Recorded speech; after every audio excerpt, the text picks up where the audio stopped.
The modern automobile has been killed by technology. Or has it been? Hey.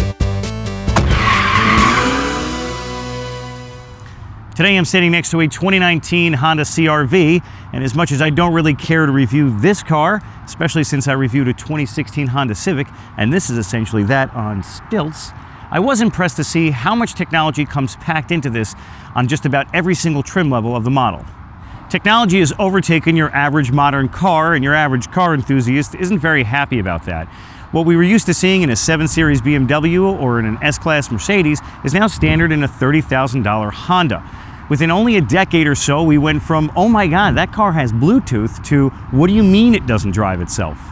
This comes as no surprise really, especially when you consider how computational power has grown exponentially since its inception, let alone in the last 10 years or so. Cars just happen to be along for the technological ride, pun intended. This Honda CRV slams a lot of tech into it, and it's a clear indication of where even your baseline model car is going to be within the next 5 to 10 years. People think technology, and they think little computers doing big things. But it's much more than that. To appreciate where we are now, we have to take a stroll down memory lane to the early 1900s, where people were hand-starting cars.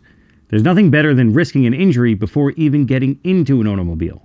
The electric starter solved that problem in the 1920s, and from there, we began to solve others. There were major strides in both safety and creature comforts. In chronological order, we implemented the radio, power steering, air conditioning, cruise control, seat belts, electric windows, intermittent windshield wipers, and ABS. And that was all done by the early 1970s. Funny how we were able to capture radio waves from the sky long before we perfected intermittent wipers. Airbags squeezed their way in as a standard feature during the late 80s and saved a lot of lives. Just look at how happy that baby dummy is knowing he'll probably survive. Over time, these features became commonplace even in your most entry-level car. Check out what Kia offers in their lowest price car. Everything on the list. But not Ford or Chevy, surprisingly. I spy with my little eye some good old roll-up windows on the 2019 Ford Fiesta. As much as these are all amazing technological advancements, they're mostly mechanical, not digital. And that's where the next step in the auto evolution comes into play. Honda fits their models with the Honda sensing technology, which includes lane keep assist, adaptive cruise control, road departure and collision mitigation, and lane and forward collision warning. In a world of computer driving technologies, Honda Sense is like what Google Cardboard is to VR. Cheap and gets the job done sorta, where the self-driving Google Waymo car is what the Valve Index is to VR. You get what you pay for. So why don't we take a spin, test out the tech, and talk about the future of the automotive industry. So all these little pieces of technology they're amazing to the extent of where we've come. If you look at my Subaru WRX, I have a clock and ABS with stability control and traction control. That's about the most amount of safety tech that's included in that. To see in your average Honda CRV and what will be in just about every Honda, I think in the 2020 year, it isn't just about every CRV, regardless of the trim level, but I may be mistaken on that. And so let's kind of put it to the test and see how it works. I'm going to enable the lane keep assist, which is based on a button on the steering wheel here. What that does is through a camera in front of the rear view mirror, it is just a regular monocular camera. It is going to look at the lane markings on the road and do its very best to keep me in line with those. I will say the times I've used this system, there's probably a 50% success rate that it's going to do what you want it to do. Like I had to save it from hitting that guardrail right there. The other 50% of the time, I'm fighting against it to tell it it's doing the wrong thing. As I let Honda take the wheel here, and let's just see, I can feel it's kind of figuring out the lane, but see, it doesn't this time. Sometimes it'll keep me pitched around an entire angle, like right here. There you go. There you go. No, that's a rock. See? I don't trust you, Honda. I don't trust you. When it gets it, you kind of have that moment where you're like, it's doing it, it's doing it. And it's like, that's it. And then it doesn't do it again. Look at that. This might be one scenario where the car, hey, that wasn't that bad. Good job, Honda. Steering required. You're telling me. I find myself kind of more attentive when I have the system on because I'm trying to pay attention to when it's working and when it's not. Which I guess is for the better. You know, it's keeping me more aware of my drive, but I'm a pretty aware driver as it is right now. But I mean, look at that. I had to do 20 minutes of driving, half an hour of driving until I found a road that this thing would agree with. So I start to argue in my head, then, like, what's the point of this system? If you're having problems just maintaining your lane, we have a whole nother issue of you driving than you needing a system like this to maintain your lane. But really, what you're coupling in here is a camera with some smart software, and you're at the whim of how smart this software can be. So again, I'll kind of let the car do the steering for a second, see if it does a good job. I feel like all these systems are just to allow people to use their cell phone while they drive. So, I mean, this is okay right now. It's still bouncing off the lane to some degree. It's still finding its way to the right side of the lane, then correcting the wheel to the left, and then bouncing me back. It feels like a 16-year-old's trying to drive and you're trying to tell him, no, don't do that, don't do that. That's it, Honda, keep my lane. Can you switch my lane for me? No, you suck. I think the thing that I was most excited about with all this new technology coming into these cars, oddly enough, is the adaptive cruise control. I have been wanting that since I saw it in an S-Class Mercedes like 15 years ago. I just think it's the coolest friggin' thing in the world. Realistically, it's not that hard to do, and it's actually the same way the brake mitigation system works. It just uses a radar on the front, and it's gonna actively tell how far the car in front of you is, and then adjust your rate of speed accordingly. It's aggressive. When it finally recognizes there's no car in front of you, it kind of bolts you forward, and when it finally sees a car in front of you, it just kind of jerks you to a stop. So it's not smooth by any stretch of the imagination.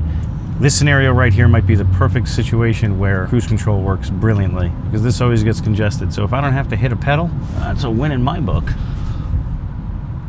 Once it detects a car, it abruptly attempts to limit my speed. See, this is where it's pretty cool. I mean, it doesn't drive well. It's like the car just got its driver's license. See, like now it sees nothing. Watch, it's gonna bolt. All right, this is cool. Let's see. Do you come to a full stop and then keep me going? So that's pretty impressive. Okay, I'm not gonna hit the gas or the brake, and I wanna see, okay. My feet are totally off, I promise you. And now it's going to buffer me appropriately. I will do nothing. And good job, Honda. You're even leaving room for the car in front of me. That's pretty nice. If this motorcyclist knew that I didn't have my feet on the pedals right now, I'd probably be terrified. What I am noticing, you can enable cruise at any mile an hour, and I can't say I've seen that before. I thought cruise can only be enabled after like 30. I'm at like 2, and it's like 25, and poof, it just starts darting you up there. In a car like this, I don't find that I'm driving any easier than I am in my 1990 Legend or 93 Integra. If anything, I'm just more aware that the systems are trying to do something, and I don't agree with what the systems are trying to do all the time. It doesn't say that it's a full, like, proper implementation where you're happier to drive this car over another car. I think of Tesla then, right? Because Tesla's like kind of the leader in all this. I don't disagree with the way they're doing things to some extent. I don't think, 8 cameras and a radar and some sonar bits are all you need. Tesla will argue that Google's LiDAR system or Uber's LiDAR, all these Toyotas getting into it, that LiDAR is not the way to go. Okay, so granted, I'm the guy that backed HD DVD and not Blu-ray. It was a better technology. But when it comes to self-driving, I personally think that you really can't take a back seat on the hardware you're using. If you don't want to use LiDAR because as of right now there's moving components and it's a little too expensive, I think you got to use LiDAR. It's just the accuracy of it and the kind of full 360-degree view you get. Now, let's not stop it at LiDAR, as are the Waymo cars and things like that. They're also using radar, cameras. So they're coupling their technologies together. That is exactly what you need to do. You need to couple way too much hardware if you're intending on removing the driver completely. I don't see that happening for a while. At least in New York City and extremely congested places like that. Don't get me wrong, we've made major strides from machine learning and all that jazz. So things have gotten a lot smarter. We're taking in a lot of data, and that's probably the most important thing. How many real world examples of all this can you get enough to make sense of everything you're seeing? These systems have to address every moving component in the real world enough to say that I got this, right? There's too many pieces that can break that make me want to trust this wholeheartedly.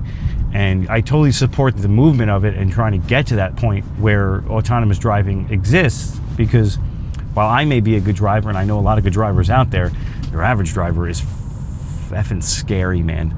So if you can kind of take that away from them and just say, no, no, no, you get in the autonomous car, but this guy's going to drive it. And I saw this thing online where some guy made this thing that bypasses the need for you to press the button or like move the steering wheel enough for it to not go off. And that's just dumb. Don't bypass these systems. If you're in a Tesla, don't get in a damn backseat of the car and let the thing drive itself. You're a friggin' moron. Like, that's not where we're at with these kind of pieces of technology. And if you really understood a lot of how tech worked and what it's seeing and what it's doing to comprehend everything, it's not infallible. And until you get, you know, what is it, the triple nines? It's like 99.9 is not enough. We need 99.99999%. You need like nines across the board, because it's the only way it's going to work. And a lot of systems don't offer that at all, and this one certainly, this is about 48.888 if it's anything at all. Again, still impressive for a $30,000 car, and still a good way to see what the future holds for your introductory cars, your non-self-driving but fully assisting cars. My comments on autonomous cars today are not referring to the test versions already in use in certain areas. Those are not sold to the public, are limited to where they can operate, and are under heavy scrutiny by lawmakers and the public. My hesitation is based on what I'm seeing in cars available to purchase today, and we're simply not there yet. But we will be. Once companies standardize on tech, and more importantly on the software used, I'm guessing by the end of this decade, you'll be able to buy a fully autonomous car that's legal to drive in specific locations. But I don't see that steering wheel being removed in a Honda like this for at least another 15 years. If you like what you saw here, like and subscribe. If not, leave a comment in the section below, and Tesla fanboys, go easy on me. As per usual, thanks for watching. My brother has a Honda Accord, and he called me up and he goes, Al, how do you test to see if the braking system, the auto braking system works? I said, drive into a wall. If it stops, boom, you know it works.